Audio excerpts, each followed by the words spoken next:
E-scooters are a great invention. I was riding down the street, feeling like the Flash. Unfortunately, I didn't notice Mr. Bergman's brand new car. Oops. Now, that's a big dent. Our neighbor ran out of the house and dragged me to my parents. Your daughter damaged my car. Do you know how much the repairs are going to cost? Mom, Dad, it wasn't me. Honest. Mr. Bergman just didn't make the curve. Look at my honest eyes. How could they not believe me? Hi, I'm Sabrina, and my superpower was getting away with stuff. I'd had it since birth. For example, when I was 5, I broke our TV by accident. My parents came running to the noise. Mom, Dad, it wasn't me. It was the cat. He jumped up and smashed the TV. My parents believed me, and the cat was sent to the cupboard to serve his sentence. Then, when I was 10, I was caught cheating at school. The cheat sheet's not mine, honest. The school janitor put it in my backpack. They bought it again. I couldn't believe how naive they were. But that day, everything went wrong. Mom, Dad, it wasn't me, honest. Mr. Bergman just didn't make the curve. The surveillance footage begs to differ. Oops. I didn't think he had security cameras at home. The video very clearly showed me crashing into our neighbor's car at full speed. Enough is enough, young lady. Your mother and I are tired of your antics and ridiculous excuses. You're going to be staying with your Uncle Charles. What? I didn't want to live with that crazy old man. Uncle Charles lived in a tiny town in Alaska with a population of only 23 people. I'd go nuts there. I have a better idea. Dad and I are sending you to a sports camp. The camp director, Mr. Crowley, is our good friend. He's a wonderful teacher. I'm sure you'll learn to take responsibility for your actions there. Damn it. Both options weren't great, but I'd rather suffer in a sports camp for 10 days than turn into a popsicle living with my crazy Uncle Charles. I love sports camps. They're so much fun. I packed quickly, and the next day they drove me to the camp. And you know what I found out? It was a boys' camp. I was the only girl there. Mr. Crowley, the camp director, struck me as a stern old school guy. So, Sabrina, your parents told me about your tricks. They won't work here. I won't let anyone at my camp break the rules. You should read them. It was forbidden to go on walks at night, take food out of the canteen, leave the camp. Was I in a camp or a prison? Break even one of them, and you'll be sent packing.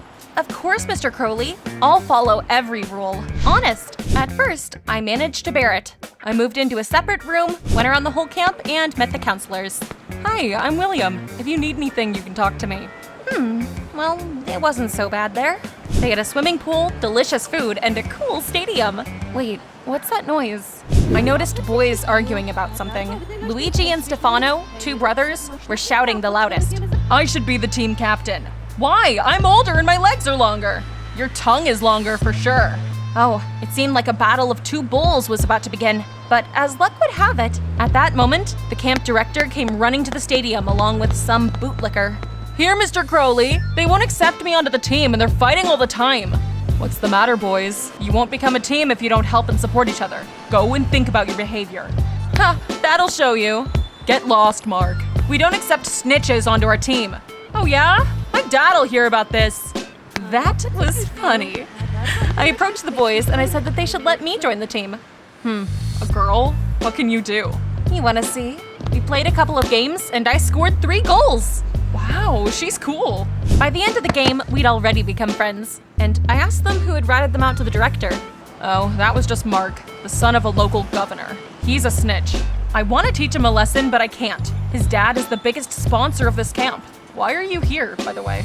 I told them my story, and we laughed at my misadventures. Even though the rules at the camp were strict, I liked it there. One day, the boys and I threw a private pool party. That didn't violate any of the rules at the camp, and we had a lot of fun. We jumped off the tower, threw each other into the water, and chased each other around. Who wants to play truth or dare? The boys happily raised their hands, and we settled down on the lawn. At first, the tasks were easy, but soon things got more interesting. Sabrina, truth or dare? Dare, Luigi. Enough messing around. Let's do something hardcore. Okay, look, I want you to go to the town, to the Little Italy Diner. They make the most awesome pizza there. Are you crazy? Do you want her to break camp rules? What are you, scared? Watch and learn. I jumped over the fence and went through the woods to town. It was a long walk, but I hoped no one in the camp would look for me. And if I did, the boys would cover for me. In the town, I quickly found the Little Italy Diner and ordered a margarita and a pepperoni. By the way, do you like pineapple pizza? Tell me in the comments down below. While I was waiting for the food, I accidentally overheard a conversation between two weird guys. I'm hungry. You promised we'd be rich soon. Have some patience. Billy's already got a job at this damn camp, and he said we'd get the money soon. How suspicious. They were talking like criminals. Which camp were they talking about? Ours was the only one in the area. However, I didn't have much time to think about it because the bell rang and my order was ready. I grabbed the pizza boxes and ran back to the camp. It was already night outside. As soon as I jumped over the fence, I realized that something was wrong. Everyone was running around the camp territory and looking for someone. Mr. Crowley, here she is, I found her. The director immediately ran up to me and grabbed me by the elbow. Sabrina, you broke camp rules. You aren't supposed to leave the camp territory. I didn't. Honest, I just got lost and... I don't believe a word you're saying. Get ready, you're going home. Oops, that's when I realized how screwed I was. What had I been thinking? The next morning, the director called a taxi and the counselors helped me pack my things. I was lost in thought as we drove. If I came back home now, my parents would find out what I'd done and they'd send me back to Uncle Charles. There had to be another way out. That's when I got a crazy idea. I paid the taxi driver and I asked him to stop. Then, when I went back to the camp, I climbed over the fence and hid in the storage room next to the football pitch. I was gonna hide there for the next few days and then come back home so my parents wouldn't suspect anything. I was a genius. I hadn't thought everything through, though.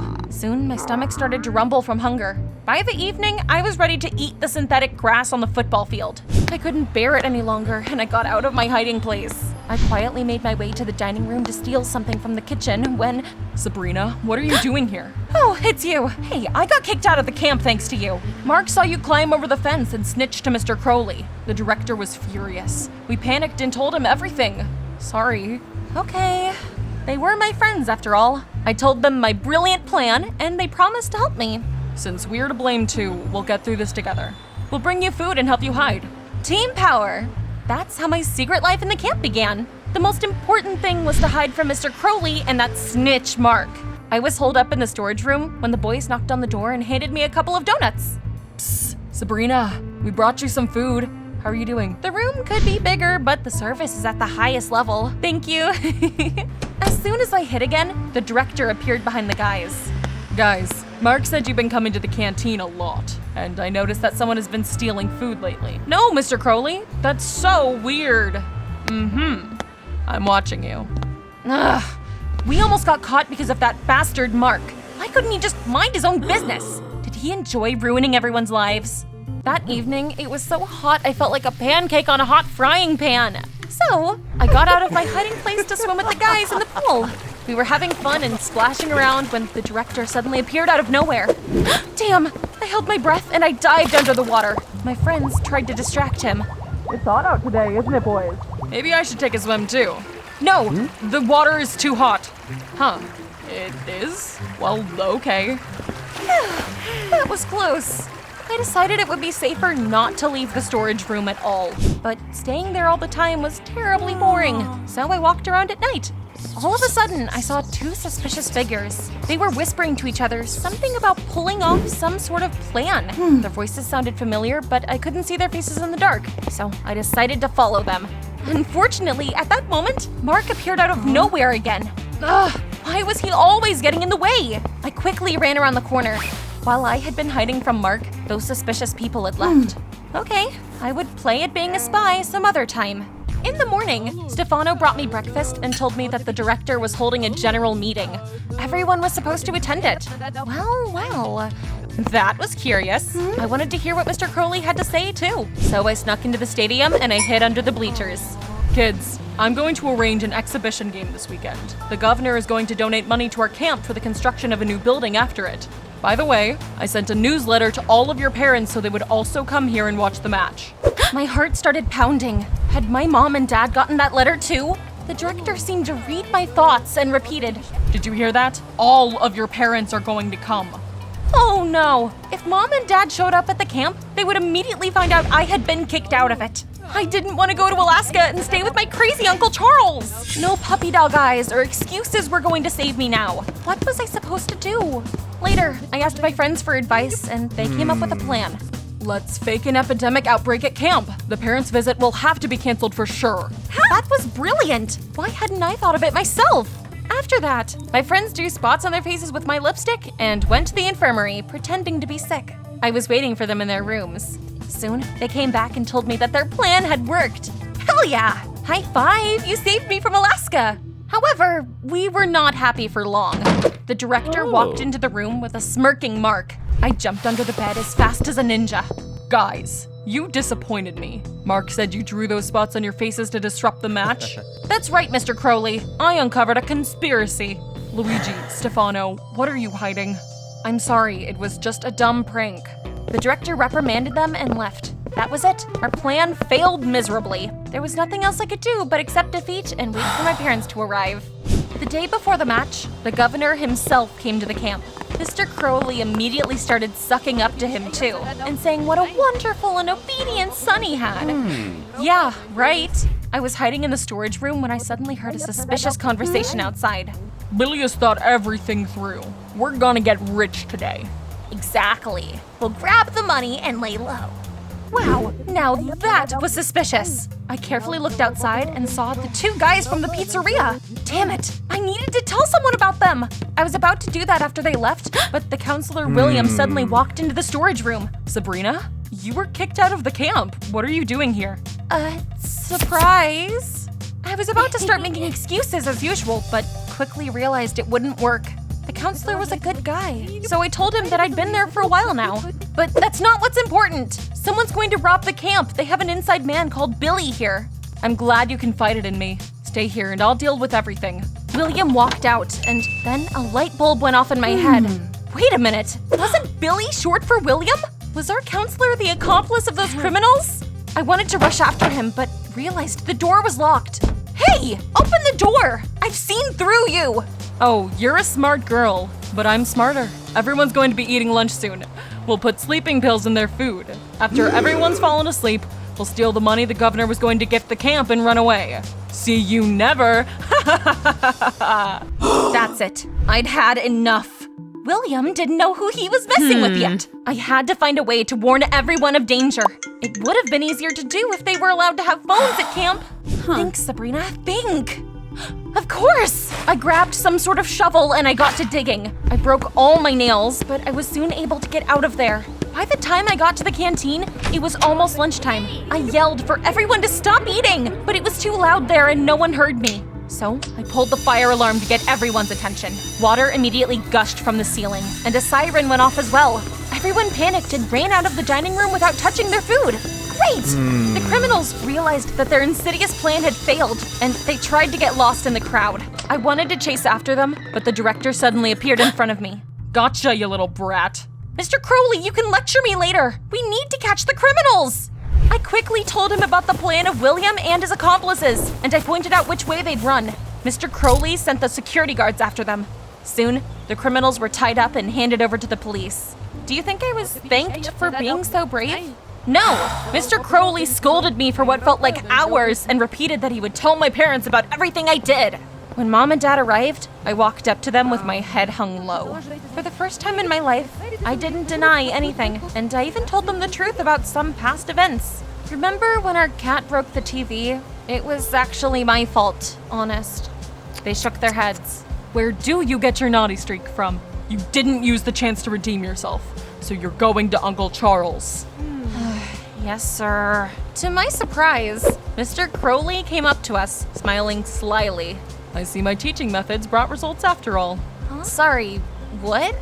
I've been a teacher for many years, Sabrina. Of course I immediately realized you had snuck back into the camp and the boys were covering for you. I just wanted you to take responsibility for your actions. Besides, the boys finally stopped fighting and started to act as a team. It was everything I wanted.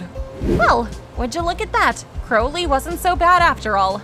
He told my parents I'd helped him catch criminals. They relented and they agreed not to send me away. Soon, the exhibition game took place and the governor donated money to the camp. I had a great time and found new friends. Everyone was happy, except Stinky Mark. Dad, there are only troublemakers here. They break the rules all the time. Look, I've written everything down in my notebook. Mark, stop being such a snitch. I sent you here to find friends and to grow up. Next summer, I'm sending you to a girls' camp. Mark turned red as a tomato. I came up to him with a ball. Stop being such a bore. Let's play. I don't know if Mark will change, but I will definitely take responsibility for my actions from now on. Honest. How do you spend the summer? Tell me in the comments down below.